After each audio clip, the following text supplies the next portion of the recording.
In 2015, Archbishop Raja and Bishop Steve asked me to run a campaign called Walk with Rwanda, a project to make the Anglican Church of Rwanda financially self-sustaining. You might have remembered hearing about it a few years ago. Well, after years of heartbreak and toil, the Anglican Church has now opened up 2 commercial office buildings and is well on its way to sustainability. But back in 2015, we had some land, a dream, and just a few $1,000s to work with. It was a big blank canvas. And in the last 6 months of 2015, I spent 12 weeks on the road visiting churches all across the United States trying to raise money. It was brutal. Long flights back and forth from Rwanda, weeks on the road without my family, so many rental cars, I can't even remember them all. And one night, I took a red eye from LAX to Roanoke, Virginia, where I was supposed to meet some donors the very next morning for a Virginia Tech Duke football game. It was pretty awesome. We got box seats that the donor had bought. And by the way, Duke won in quadruple overtime.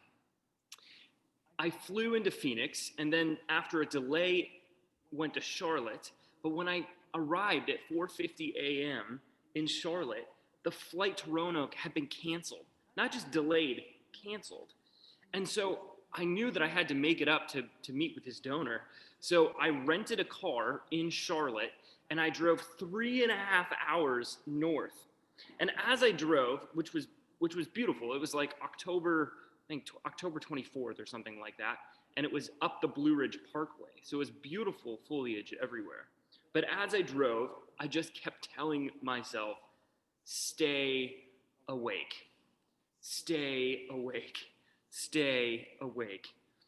It was scary. I finally had to pull over and go over to the side of the road where it was safe to sleep for about 30 minutes before getting back into the car and getting back on the road to Roanoke. And I made it just in time. But I knew I had to stay awake. If I lost focus, if I let myself slip, I would drift off the road and into disaster. Stay awake. Stay awake. And today is the first Sunday of the Christian New Year, the first Sunday of Advent. And this year we will walk through the Gospel of Mark together. And our text from the Gospel comes from Mark this morning. Advent, arrival, coming. From a cultural perspective, this period of time is all about the lead up to consumer Christmas, right? With cloyingly sweet veneer of nostalgia. Think Hallmark movies that are now populating all of our Netflix accounts. But for Christians, Advent is something very strange and different. It's a call to stay awake, to live our lives in light of the incarnation, but also in anticipation of the final coming of the kingdom of God. And this is why we read scriptures that anticipate that final coming. We read scriptures about the end of the world while preparing for Christmas. Dark and strange and otherworldly, such are the words of Jesus in Mark 13 this morning. But in those days after tribulation, the sun will be darkened and the moon will not give its light, and the stars will be falling from heaven, and the powers in the heavens will be shaken. And then they will see the Son of Man coming in clouds with great power and glory. And he will send out his angels to gather his elect from the four winds and the ends of the earth to the ends of heaven. And from the fig tree learn its lesson. As soon as its branch becomes tender and puts out its leaf, you know that summer is near. So also, when you see these things taking place, you know that he is near at the very gates. A great cosmic upending. A time when the world turns inside out and the world seems so stable and immovable. The world that seems so stable and immovable dissolves in the face of eternity. And that's a terrifying picture. And texts like this and many images in the book of Revelation have occasioned terror and obsession about how this will take place. When will this take place? But the most important words from this text come from when Jesus tells us what to do in light of this knowledge. But concerning that day and that hour, no one knows, not even the angels in heaven, nor the Son, but only the Father. Be on guard, keep awake. For you do not know when the time will come. It is like a man going on a journey.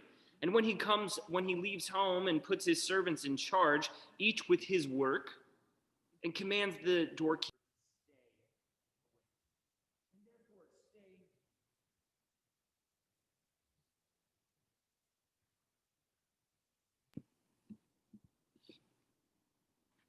Okay. Therefore, stay awake. Can everybody hear me? Give me a thumbs up. Okay, good.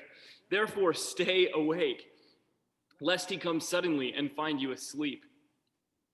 And what I say to you, I say to all, stay awake. No one knows the day or the hour. The incarnation of Jesus was the fulfillment of Israel's longing, and yet it was radically unpredictable and different from what anyone imagined. When Israel longed for a Messiah, they did not picture Mary and a feeding trough. I see no reason why Christ's second coming won't be the same. Strange, surprising, beyond all our hopes and imaginations and expectations. Jesus says we can't foresee this. There's no math that we can do with verse numbers or star charts to figure this out. Jesus doesn't ask us to figure it out. No one knows but the Father. No, but he does ask us to stay awake. He does ask, and so we have to ask ourselves, what does it mean for us to stay awake as individuals and families, as a church? Well, by stay awake, I think Jesus means two main things. One, live ready to meet Jesus. Live ready to meet Jesus. And two, being alert to his presence and calling on our lives. Be ready to meet Jesus and be alert to his presence and calling on our lives. So first, live ready to meet Jesus. What if I had drifted off to sleep on that drive to Roanoke? The smooth road leading to the edge and off it into the abyss which stands between us and the resurrection. No Ivan or Iris, my wife, a young widow. And for me, meeting with the Lord face to face. And as much as I long to see him, I am grateful that it was not yet my time. But the truth is, we are frail people. No matter how strong we feel, no matter how beautiful and healthy we might be, death is always just over the side of the road or in our sleep. It is unexpected. We do not know the day or the hour of that coming either. And so either in his second coming to us or in our coming to him, we aren't really in control. And so a call to stay awake means to live so that if at any point heaven is torn asunder or your heart stops beating, you are, in the most fundamental sense, ready. And by this, I don't mean frantically stocking up food in your basement, which my mother did in preparation for Y2K, or to check everything off of an expansive bucket list as quickly as possible. What I mean is this: have you forgiven what needs to be forgiven? As far as it is possible with you, are you at peace with those the Lord has given you to love? And in terms of the work of your hands, are you on a ship to Tarshish, running from your calling, or are you on your way to Nineveh? The direction reveals your heart. And Paul wanted to make his way all the way to Spain to proclaim the gospel, and he never did. But he was awake. He was ready. He was moving in that direction. And it was God's job ultimately to accomplish his purpose through Paul. And he did, after all, get the gospel to Spain. Being ready to meet the Lord isn't about being fearful. And this is so important when we talk about texts about the end of the world. Being ready to meet the Lord doesn't make us fearful. Staying awake gives us peace. We come to terms with our own earthly finitude and God's ultimate grace in our lives, and that allows us to embrace each moment of our life for what it is. It's a gift. And so the first thing we do is we live our lives ready to meet him whenever that coming is. And second, be alert to his presence and calling on your life. I'm remembering what seasons are like in New England. Days grow longer and shorter, so much shorter. It's dark at like 4 p.m. now. The leaves and soil cycling through life and death and resurrection. And it makes me realize how different life must have looked for people in New England a few hundred years ago. There were no fresh tomatoes on salads in January. Their lives followed the contours of their surroundings so much more closely than ours do now. And our technological advances make it so much easier to forget where we are. Our grocery stores change only slightly in the days as the days and months turn. Much of our work plugging away at keyboards and staring at pixels remains the same throughout the year. And for all the massive benefits of our modern life, and they are massive, we also become numb. We become numb to ourselves and our surroundings, to our longings and dreams. We simply get carried down the streams of life that do not lead us home, but into the wilderness. We lose sight of our own dependence on God, and we can become blind and deaf to a world that simply carries us along. And especially in this pandemic, when my entire social life happens through a screen, it's easy to simply be anesthetized by monotony and isolation. It's easy to fall asleep on the road and become numb to the Lord's leadings and movements and callings in my life. I can take my eye off the ball and miss things that matter most in the kingdom. Jesus wants us to take note of the world around us, to see it for what it is, and not just what it appears to be. Our world around us is ultimately temporary, not eternal. And being awake to that view gives us perspective. Being awake to our lives allows us to pursue what will last. Jesus says, "Heaven and earth will pass away, but my words will not pass away." His words in Scripture and his word that he buries deep in each and every one of us. There are so many of us who drift half-heartedly through life. We settle into rhythms and patterns and habits, forever putting off the things that we really long for in place for distractions. We kick the can down the road constantly on what God might be calling us to do. And in a way, this is even worse than what Jonah does. At least Jonah runs the other way. At least he makes a decision. So often we make decisions simply by default. We just slide aimlessly into places, asleep. But the Lord is calling. The Lord is asking us to stay awake to his presence in our lives, stay awake to what he's calling us to in each and every season. Belonging to Jesus is many things. He promises that it will be abundant life and sufferings, crucifixion and new life.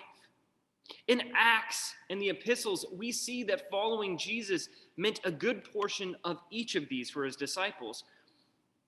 But come what may on this journey of being with Jesus, it is not boring.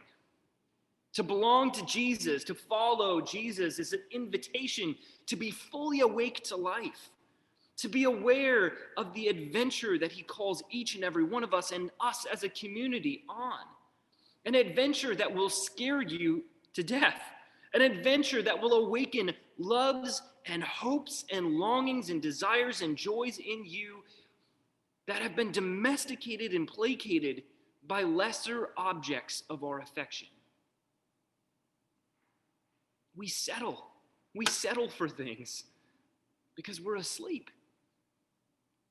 Instead, pursue what won't pass away when the stars begin to. The Word. Jesus' words will not pass away. And to be awake is to pursue that Word in your life, to pursue Jesus. And in pursuing Jesus, to have all the other pursuits of our life fall into their proper place behind and beneath his lordship.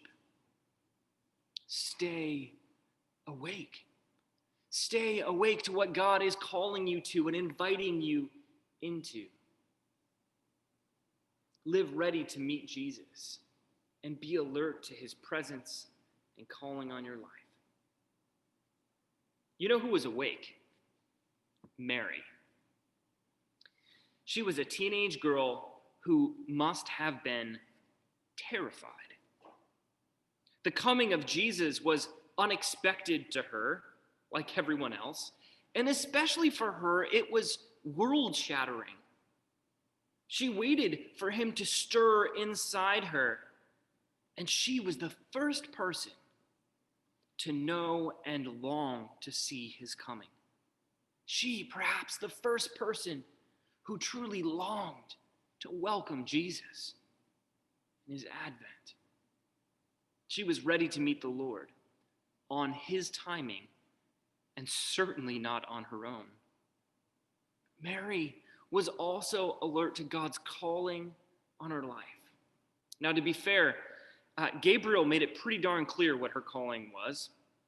But unlike Zechariah, Mary fully submits to this unbelievable task that the Lord has given her. She submits to God's invasion of her expectation and desires. It was Mary who sheltered Jesus in her womb. Mary who, along with Joseph, went to Egypt as a refugee. Mary who tells the wedding attendants to listen to her son. Mary who watched Jesus carry that cross. She was a woman awake. Awake to the presence of God, to his coming, to his calling and purpose in her life. New life that was stirring and kicking in her before the world around her even understood that the King was on his way. And we too are called to sense the stirring of Christ and new creation in us, to anticipate and long for his coming, even when the world around us doesn't see it yet, to stay awake, ready to meet him, and alert to his calling on our lives. And so this Advent, this new Christian year, ask yourself some of these questions. How can I stay awake? Am I ready to meet Jesus? Lord, what adventure are you calling me to?